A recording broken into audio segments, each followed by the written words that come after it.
Muy buenas tardes, amigos. Una vez más, reuniéndonos para este diálogo sobre el Perú. En esta oportunidad vamos a tocar un tema muy importante de toda nuestra historia que ha marcado mucho lo que ahora tenemos, que es el militarismo. Pero estuvimos conversando un poquito con mi tío y era importante tocar un poco el tema de Ecuador. Pero aunque parezca mentira, eso nos atañe de alguna manera a nosotros. Tío, ¿cómo estás? Buenas tardes. Hola. A ver, hablemos un poco de todo este embrollo.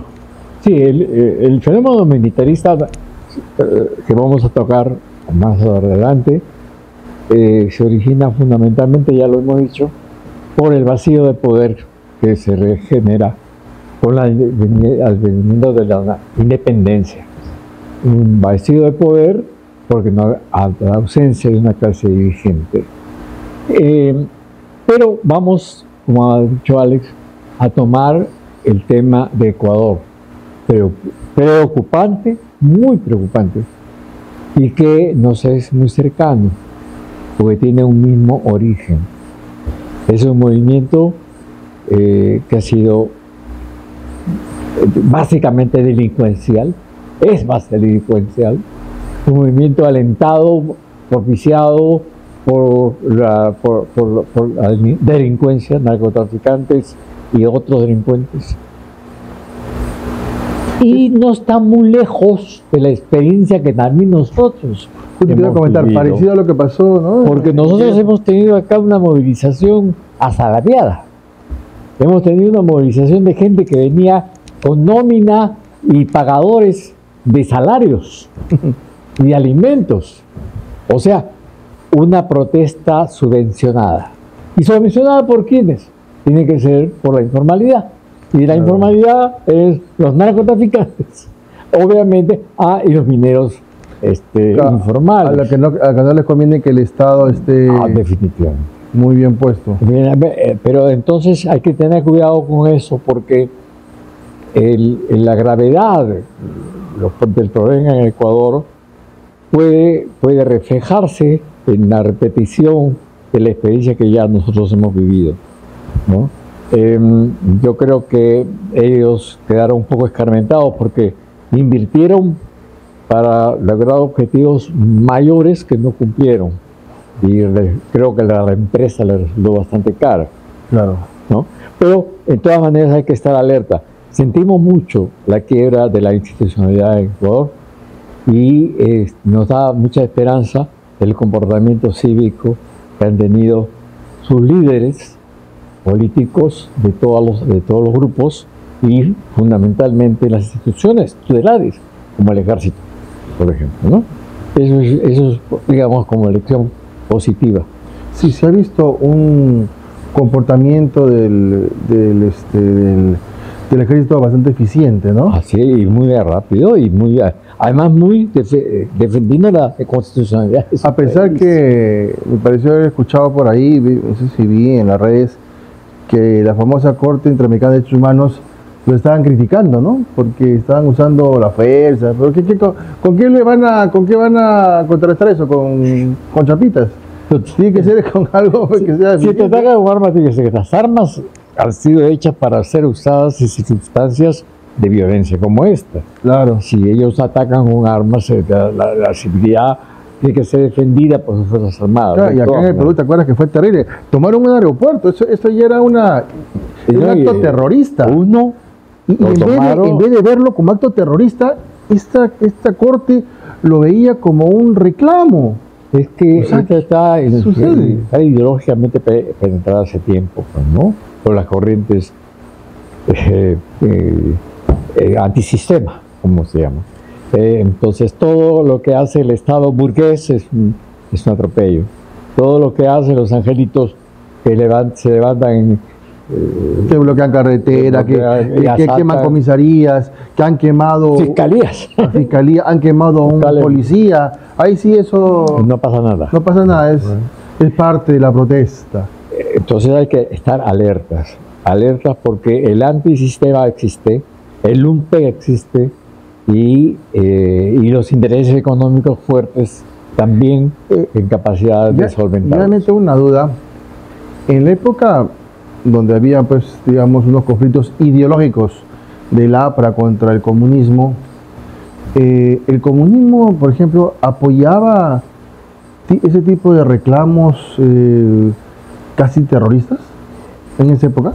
Bueno, hay varias etapas en el desarrollo del movimiento comunista de la época que leía hasta la actualidad. Primero fueron un grupo muy sólido, cuya metrópoli o cuyo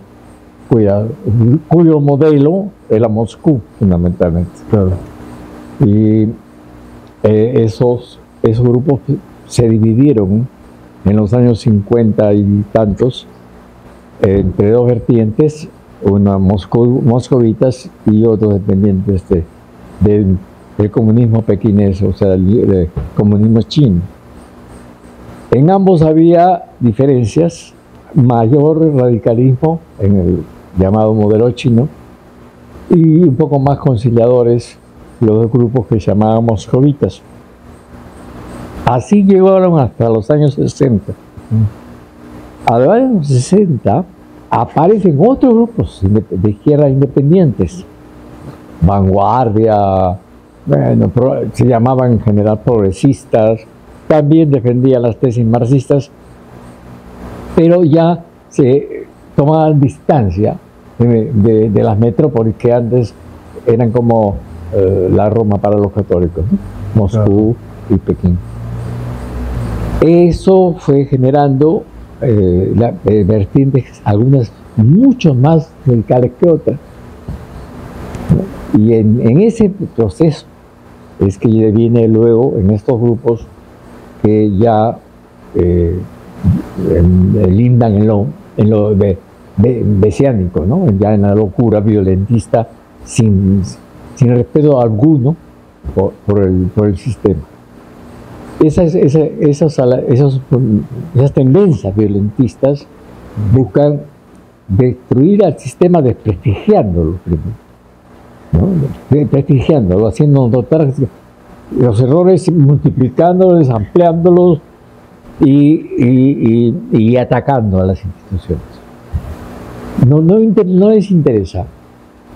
Ellos son lo que decía Abimael en uno de sus escritos que más me impresionó a mí negativamente, por supuesto. Somos un movimiento civilizador, decía. Civilizador. O sea que para ellos era lo mismo matar a un burgués que matar a un policía de tránsito. Y por eso matábamos policía de tránsito. Hay un pasaje que es bueno contarlo para que la gente se entere. Cuando yo visité por esas épocas en una gira política del departamento de San Martín, acababa de ocurrir algo increíble. Un comando senderista había interceptado un bus del Ministerio de Agricultura y había hecho bajar a todos los que estaban al pasajeros y a cada uno interrogaban. Y entonces mi chácaro está en tal sitio, que esto, pasaba. Llega donde el chofer y le dice, tú, yo soy el chofer del Ministerio de Agricultura. Un balazo, le volaron la cabeza. Entonces, ¿por qué han hecho eso? Me decían algunos alumnos, porque en esa época enseñaba yo, porque para ellos, ese chofer, como ese policía de tránsito, son manifestaciones del sistema vigente que ellos pretenden destruir. Esa civilización nueva, la quinta espada o la cuarta espada, es el mensaje. O sea, el comunismo comenzó a germinar bajo la conducción real, efectiva, de su primer secretario general, Teodosio Rabines, de los años 30, después de la muerte de José Carlos Mariátegui. Luego tuvo dirigentes como Jorge del Prado, un hombre con el que se puede discrepar ya fallecido, pero que siempre fue un hombre honesto y consecuente con su pensamiento. Cosa que creo que no pasaba mucho con Rabines, ¿no? Bueno, Rabines no, porque Ramírez fue el monumento a la inmoralidad, ¿no? Le sacaba plata a Stalin, le sacaba plata a los norteamericanos, además así él mismo lo escribe en sus memorias, ¿no? O sea, no tenía ningún rubor. Será por eso que las izquierdas ni lo nombran, ¿no? Porque no, que va a nombrarlo, pues si él mismo aceptó lo que era, ¿no? Claro. Entonces, eso ya, ahí te vienen luego las divisiones que termina con esta expresión ya sumamente ultra, ¿no? Claro, el poder, o sea, solamente el poder interesa, lo demás es ilusión, una cosa así, ¿no? Hay que acabar con el sistema y todo lo que ellos representan. Esa es la síntesis del mensaje de Abimael Guzmán. Y por eso a él no le importa matar al chofer de ese ministerio. Pero hombre, si ese hombre de ese pueblo, ¿cómo que lo matas? No, pero es que hay lo que representa. No les importa sacrificar a las personas. No. ¿Te acuerdas lo que pasó con Inti y Brian? Con eso, o sea, no les importó que 2 jóvenes murieran. Es más, les conviene que haya muertos, ¿no? El costo social no le importa a ellos. Porque así se victimizan y ellos son los reyes de la victimización. Exactamente. Eso se llama costo social. Eso no existe. Por eso, cuando vemos el asunto de Ecuador, cuando vivimos la experiencia que hemos vivido, cuando vemos que estos grupos van degenerando y van convirtiéndose ya en grupos delincuenciales, ya la ideología quedó de lado y las banderas también. Entonces hay que comenzar a pensar que hay que sentarse a la mesa y las fuerzas que existen en este país, aunque estemos viviendo en momentos críticos, deben buscar generar una estrategia de defensa por nuestras propias supervivencia. Es lógico, ¿no? Y esto yo tengo mucha confianza, a pesar de la institucionalidad que existe en Chile. En Chile no van a poder penetrar. Argentina ha demostrado, a pesar de todos los años de gobierno de los herederos de Perón, a pesar de eso, ha demostrado que hay institucionalidad, porque terminado perdiendo las elecciones, pues ha subido su opositor. De ahí me voy. Y eso me parece una lección buena, ¿no? Y una perspectiva buena, una esperanza, digamos, para nuestro continente. Siempre me he cuestionado por qué la gente que ahora de la izquierda actual se llaman progresistas, si lo que ellos hacen es todo lo contrario al progreso de un pueblo, de un país. Lo destrozan de manera sistemática. Entonces, ¿por qué se autodenominan progresistas si son todo lo contrario? Claro, pero es que en la base de su pensamiento está que hay que destruir al Estado burgués. Este es para ellos un Estado burgués. Pero muchos de ellos son hasta burgueses. Por supuesto, eso sí. Es rarísimo. Pero les encanta hacer el papel de muchos de ellos son bonitos, lindos, hablan así como medio raros. Un tipo extraordinario, inteligente, muy inteligente, un gran orador ya fallecido de la izquierda peruana fue Javier Díaz Canseco. Y el origen de Javier Díaz Canseco pues no tiene nada de proletario. Era una persona muy adinerada, ¿no? La familia de Díaz Canseco es una familia conocida, emparentado con los Belaúnde, con los Romaña, con todos los grupos de poder que tienen una historia buena o mala o regular o lo que sea en el país, pero que son conocidos. Entonces, hay gente que procede de esos sectores sociales, pero en el fondo lo que realmente ellos pretenden es acabar con el Estado llamado burgués para viajar en el tiempo y en los sueños a un régimen, a un sistema distinto. Esa es la base de su pensamiento. Se ha demostrado en la historia que esa forma de pensar es errónea, ¿no? O sea, ya las demostraciones han sido Fatales.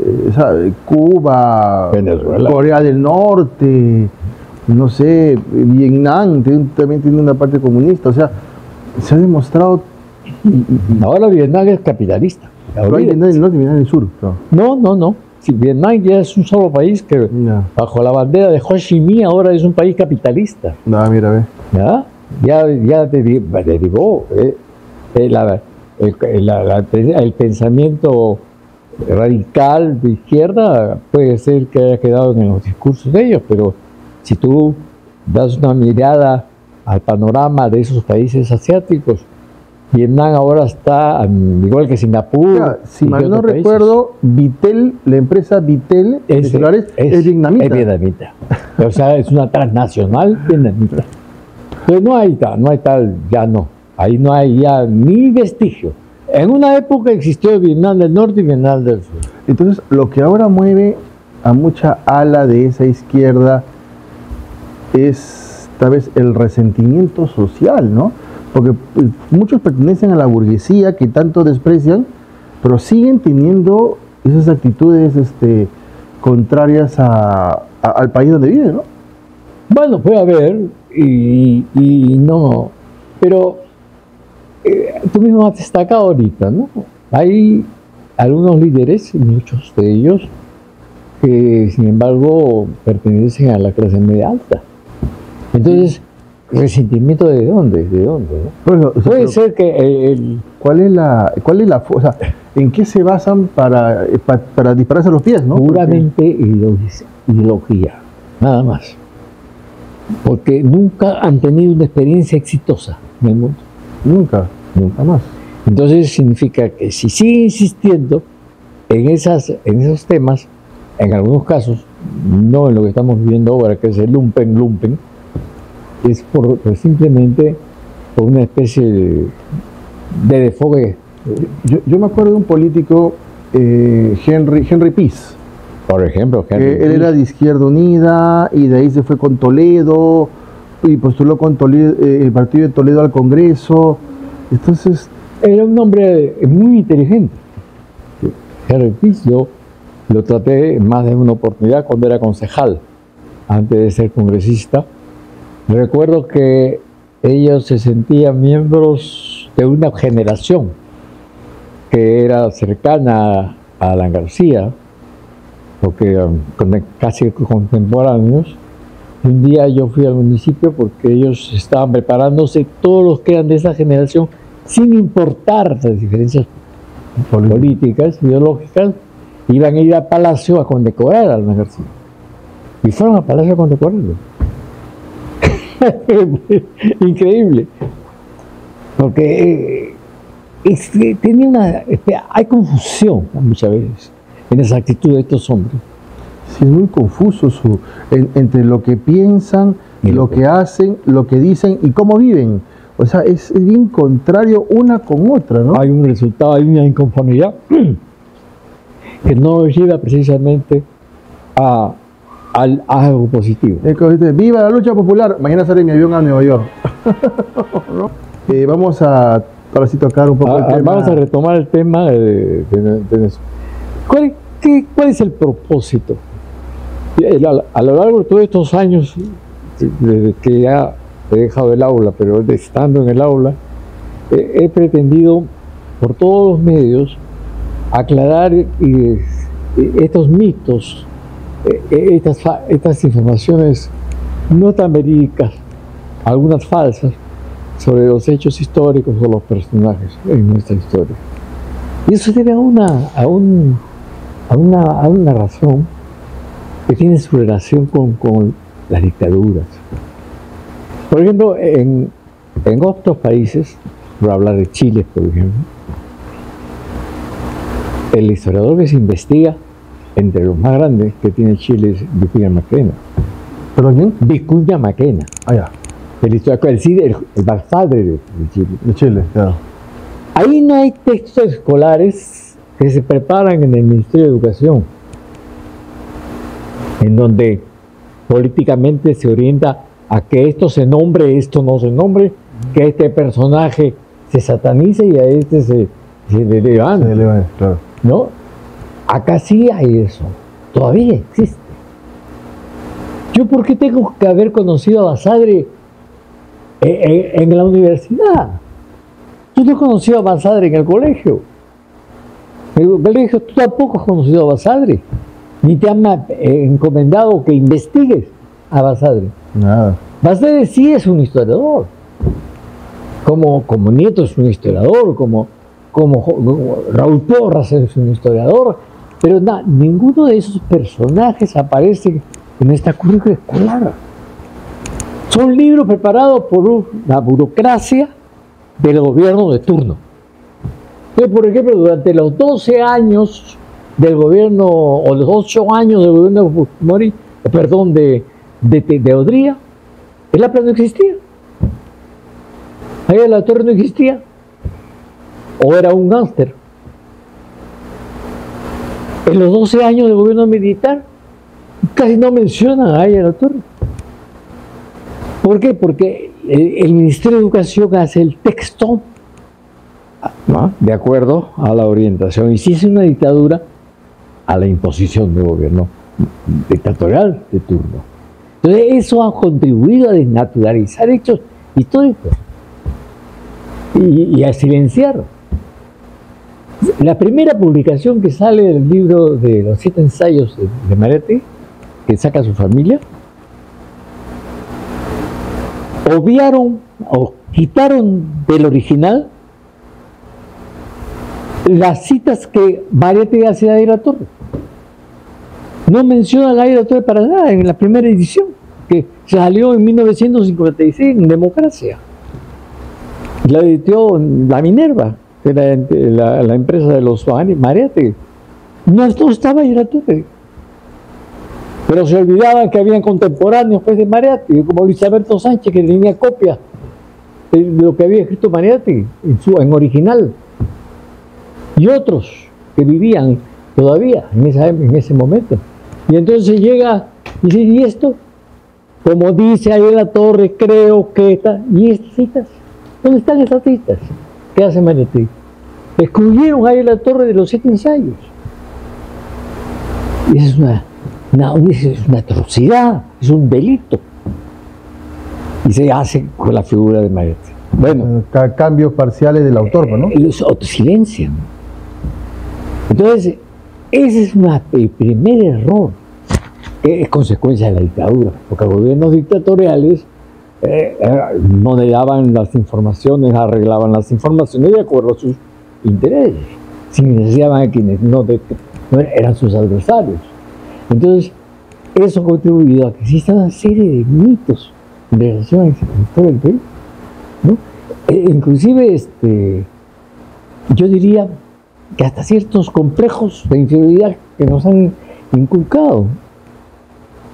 Cuando yo he ido a unos foros sobre historia, pues me he encontrado, por ejemplo, la resistencia araucana, esa sí fue una resistencia heroica contra España. ¿Cosa? En cambio, los incas se rindieron. No, señor, hay que ubicarse bien. El pueblo araucano, muy valiente, claro que sí. Caupolicán, Colo Colo, yo me quito el sombrero, valentía. Pero era un pueblo en la etapa media de barbarie. Ellos no construyeron ciudades. Ellos no cultivaron la tierra. Ellos eran errantes. Y entonces cuando llegaban los españoles y hacían las guerras de guerrillas, y si venían los españoles subían más al sur, se iban y levantaban sus carpas como los apaches, que eran recolectores, cazadores en el norte. Eso era. No es que eran más valientes. En cambio, ¿qué pasaba con el imperio de los incas? Nosotros teníamos ciudades. Esa gente no abandonaba sus ciudades. Peleaba, moría, o lo dominaban, o rendían. Tenían que rendirse ante el poder militar español. Entonces es distinta la actitud de un pueblo que construye ciudades, que ya está en una etapa de civilización, ¿no? con un pueblo bárbaro. El pueblo bárbaro pues no tiene ciudades, monta carpas y ahí vive y ahí duerme, y caza, recolecta, pero si viene alguien se va a otro sitio y se acabó. Entonces es que es corajudo y valiente, y los incas no. Esas cosas no se estudian, por ejemplo. Y entonces genera un reflejo de inferioridad. Que, señor, nosotros hemos aportado miles de productos agrícolas al mundo. La papa fue, la quinina fue la salvación de todas las infecciones que se dieron hasta antes que apareciera la penicilina. Ese arbolito que está en el escudo nacional. Entonces, cuando se dice, pero no tengo orgullo de tu país, tienes que tener orgullo de tu país. Pero para eso tienes que conocer tu país. El militarismo fue un mal que se generó por el vacío de poder, ya lo hemos dicho, porque no hubo una clase social que lograra totalizar al país y para manejarlo, porque no había experiencia de manejo administrativo. Alrededor de 600 o 700 burócratas terminaron por viajar a España después de la batalla de Ayacucho. Y porque acá no tenían nada que hacer. Acá no habían podido comprar nada. Estaba prohibido comprar. No podías comprar un terreno, una casa, nada. Tú tenías que vivir de tu sueldo. No tú podías casarte con una mujer mestiza ni india. No podías enraizarte acá. España ponía esa condición para que seas tú un burócrata acá. Pero eso era para asegurar la colonia. ¿No es cierto? Eso ya lo hemos dicho. Ya habíamos conversado de eso. No, pero es muy importante tenerlo presente. Esa ausencia trae consigo el militarismo. Ese militarismo primero es increíble. Ya también hemos mencionado que era a un momento inclusive que hubo hasta como 6 presidentes, ¿no? Proclamados. Pero hasta lo más pintoresco. Claro. Había uno que se sentía descendiente de los Borbones y le gustaba que le hiciesen, lo tratasen de excelencia para arriba y de excelencia para abajo, ¿no? Era un arquiteño, pero muy inteligente, pero muy conservador. Pero ese era el grupo. En ese periodo de anarquía, terrible anarquía, ese militarismo fue incapaz de entender el fenómeno de la Confederación Perú-Boliviana. Es increíble que tengamos a personajes como Gamarra, Castilla, aliados con las tropas chilenas para destruir la Confederación Perú-Boliviana.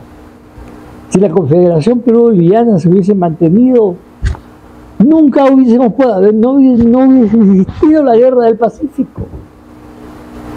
Si eso lo escribe Vicuña Maquena, es el historiador extraordinario, es nuestro Basadre de ellos, ¿no? Él le dice, Vicuña Maquena, el futuro de Chile está en las costas o bolivianas, sí.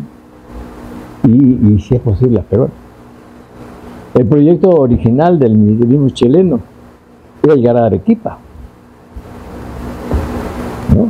Y de acá, nosotros, aliados con nuestros militares, aliados con los generales chilenos, derrotando a Yungay, Santa Cruz, y frustrando lo que hubiese sido los Estados Unidos del Perú, Nor Perú, Sur Perú, Alto Perú. Alto Perú, lo que sería Bolivia, ¿no? Lo que hoy día es Bolivia.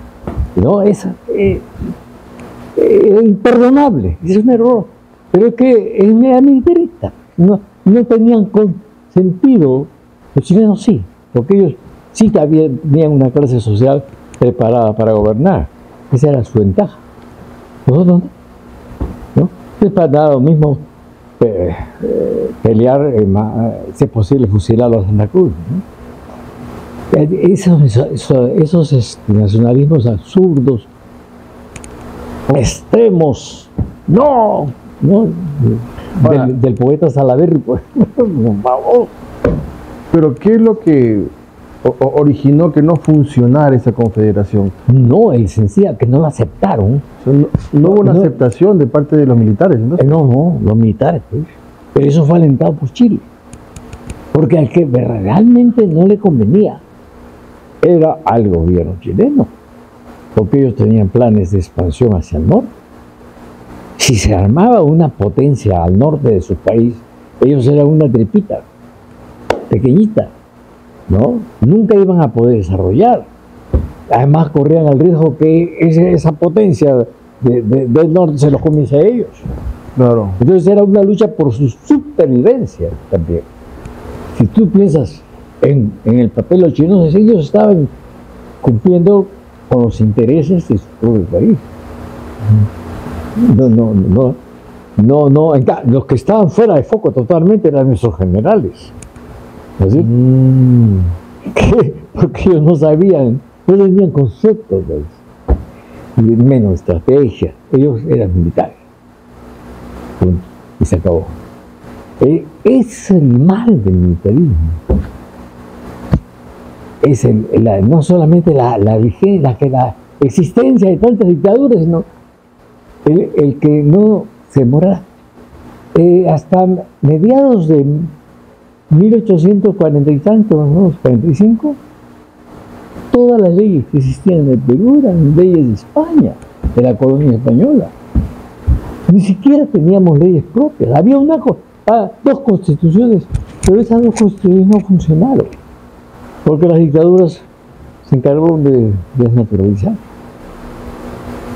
El que viene a ordenar un poco este país es don Ramón Castilla. Vigero Roel dice, es el fundador de la República Plutocrática.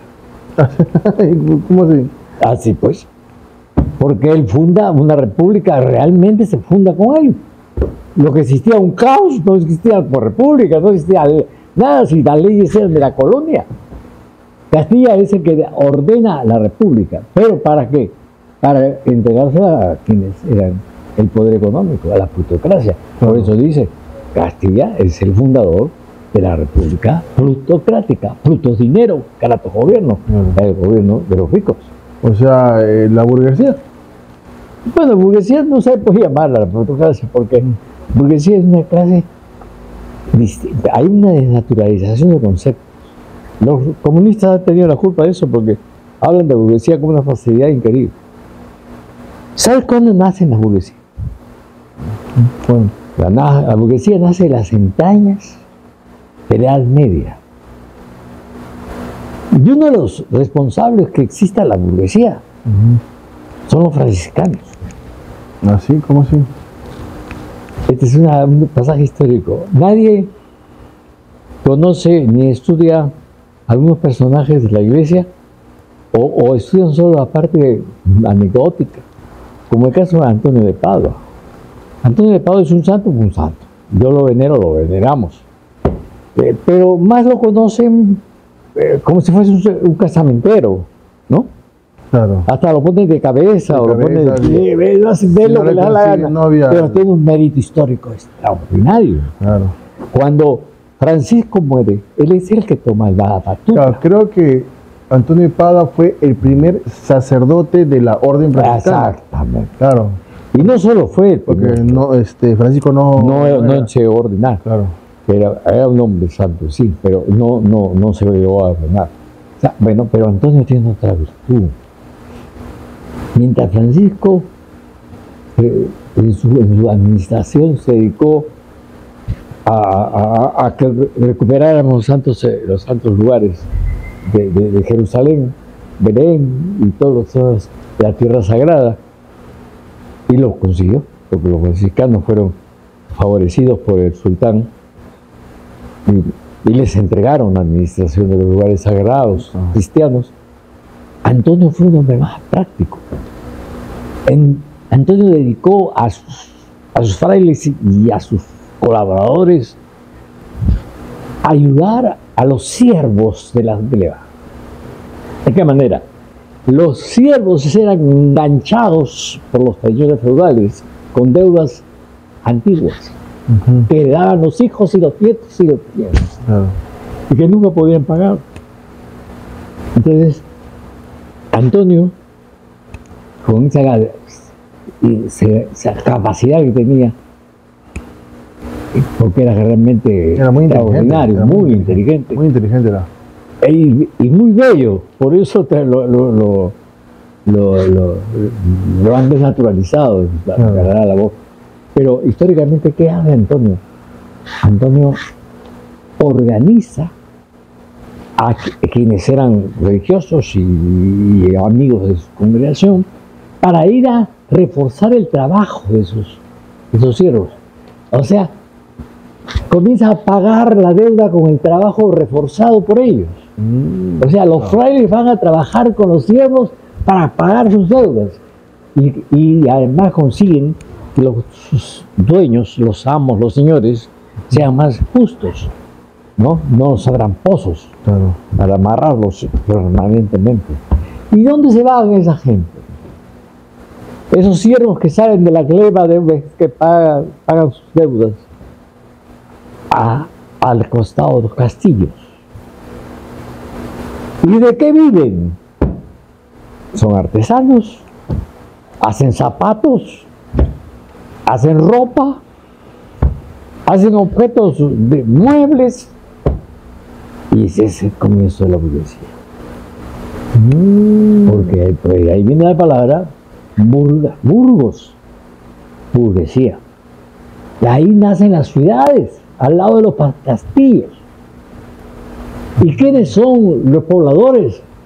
Los siervos, ex siervos, que van a ser artesanos, y esos son los burgueses. O sea, la burguesía nace en las entrañas del medioevo y se va formando y va creciendo y se va educando y se va capacitando hasta que se convierte en la clase predominante y desplaza a los nobles y se convierte en la clase que totaliza la sociedad europea, clase dirigente. Primero son burgueses togados, porque tampoco podrían destruir la tradición monárquica, ¿sí? Pero se casan con monarcas, con nobles, pues, y se encuentra un burgués que es príncipe porque se casó con una princesa, o que es duque porque se casó con una duquesa, o al revés. Entonces, ese es el origen de la burguesía. Entonces no se le puede llamar pues, a cualquier rico burgués, porque es una falta de respeto a esos burgueses que trabajaron su condición de burgueses. Claro. Mira, Carlos Marx se conoce por eso. Carlos Marx es como buen hegeliano. Cuando alguien llama, por ahí llamó la noche de la humanidad en la Edad Media, él protestó. ¿Qué cosa es la noche de la humanidad, señor? ¿Está usted loco? Responde violentamente Carlos Marx. Y era ateo, él no hablaba. La Edad Media ha tenido un Aristóteles, Tomás de Aquino, un Platón, Bonaventura, y comenzó a citarla, San Alfredo. Son hombres de sapiencia. Y ahora le pregunto a ustedes, decían sus camaradas, ¿dónde, cuándo estuvo mejor el hombre? ¿Como esclavo o como siervo? Como siervo. Entonces, ¿cómo puede ser la noche de la humanidad? Si tuvieron mejor los trabajadores que con la esclavitud. Y mucho de ello con apoyo de los franciscanos. Bueno, la participación de la iglesia es básica. No solamente en la figura de Antonio, sino en la figura citada por propio Marx. El Aristóteles, ¿quién fue? Tomás de Aquino, señor.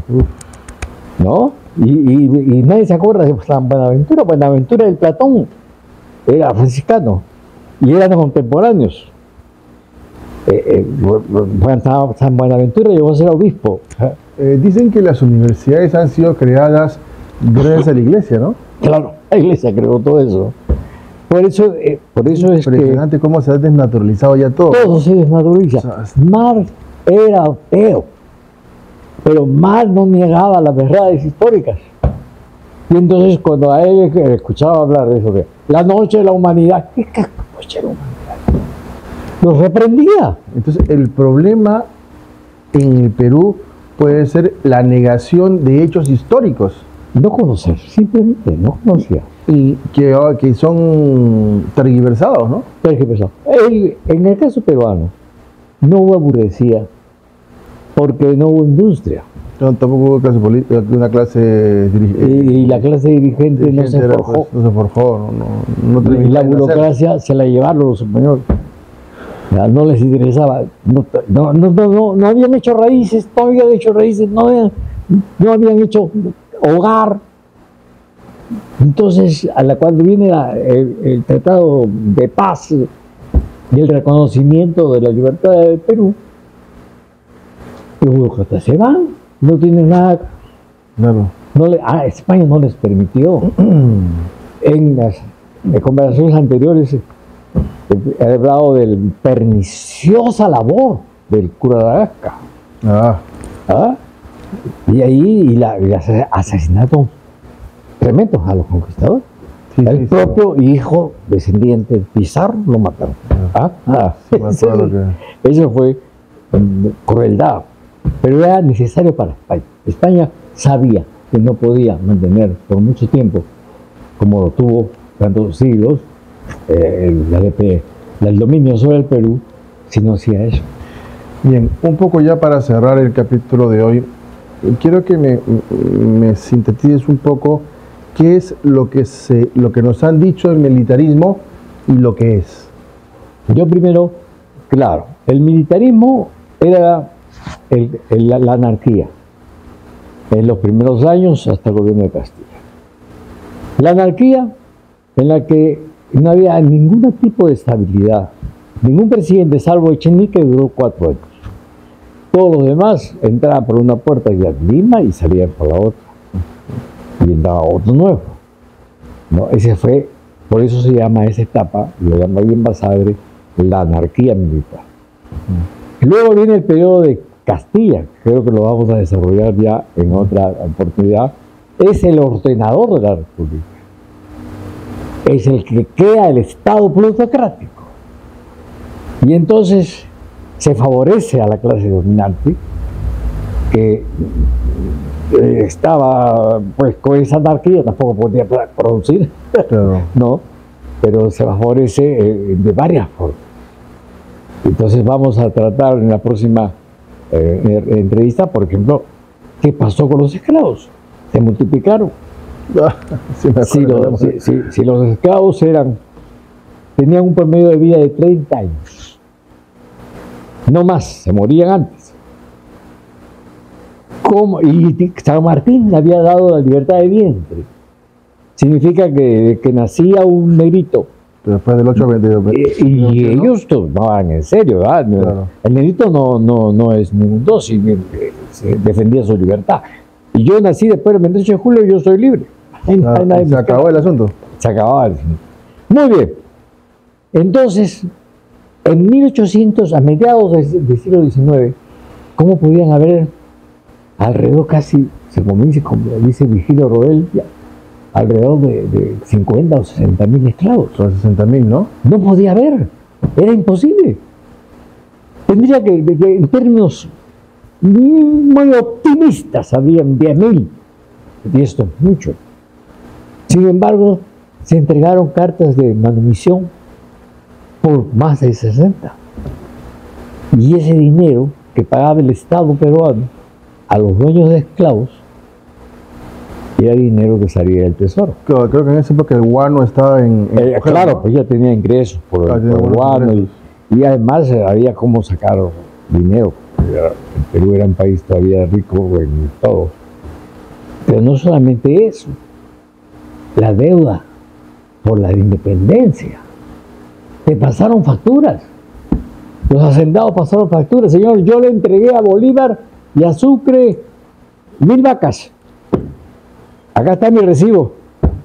¿Qué recibo? Nada. Por tantas vacas. Todo eso fue un montón de dinero. Y ese dinero lo pagó Castilla. A ver, la manumisión y la deuda fueron, y ¿saben lo que hicieron? Como los hacendados eran los jogaderos, vendieron la deuda, la convirtieron en deuda externa. Como le daban bonos y el Estado no tenía tanta liquidez como para pagarles todo, pues simplemente Deuda externa. La decían Claro. deuda externa, convirtieron en deuda externa. Qué bárbaro. Ese es el Perú puro.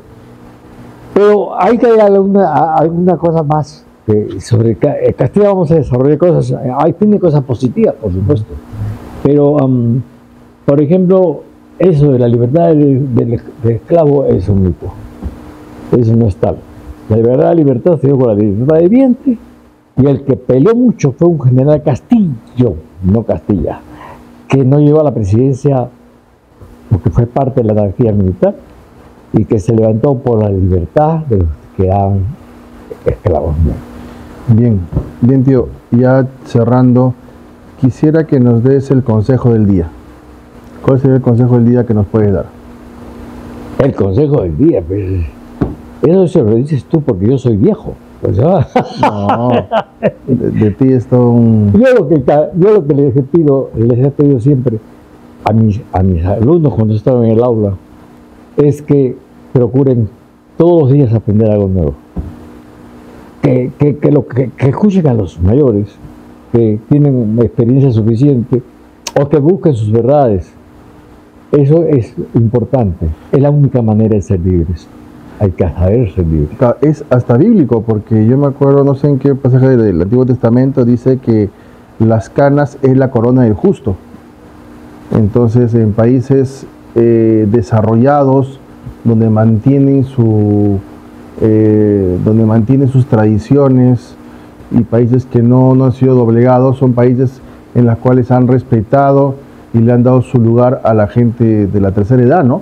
Porque saben que de ahí viene mucha sabiduría. No, por supuesto. Entonces, y eso es lo que ahorita hace falta en nuestro medio. A mí, y ya para terminar, sí, en mi visita que estuve en Israel, una de las cosas que más me conmovió fue el trato que el pueblo judío tenía por sus viejos y cómo la juventud participaba.